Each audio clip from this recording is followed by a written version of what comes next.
देश के साथ साथ जम्मू कश्मीर के इतिहास में 2025 बड़ी सिद्धियों और सौगातों वाला साल साबित हो रहा है।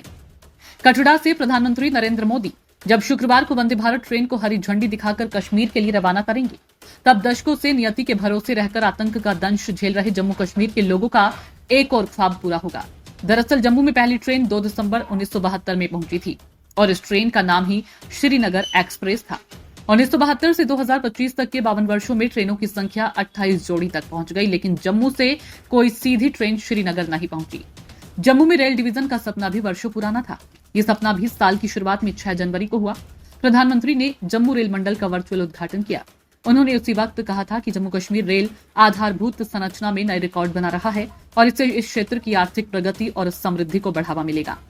यह भी सुखद है कि कश्मीर तक ट्रेन के लिए हरी झंडी दिखाने के महज 5 दिन पहले यानी 1 जून को जम्मू रेल डिवीजन को आधिकारिक दर्जा मिल गया और कामकाज भी शुरू हो गया है।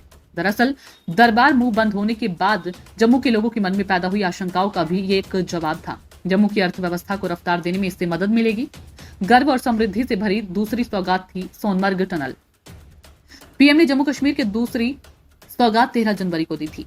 2700 करोड़ रुपए से अधिक की लागत से बनी 6.4 किलोमीटर लंबी सोनमर्ग सुरंग को केंद्र शासित प्रदेश की जनता को समर्पित किया था।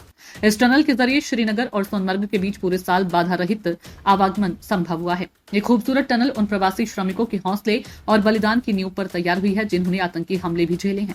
जम्मू कश्मीर को इसी साल मिली ये तीनों सौगातें प्रतीक है इस बात की कि अब ये प्रदेश रेल नेटवर्क के जरिए देश के अन्य भागों से जुड़कर अलग थलग नहीं रहेगा। खास बात तो यह भी है कि इन तीनों बड़े प्रोजेक्ट ने पीएम नरेंद्र मोदी के कार्यकाल में आकार लिया है। हाइब्रिड फाउंडेशन गगनचुंबी इमारतों में हाइब्रिड फाउंडेशन का इस्तेमाल करते हैं।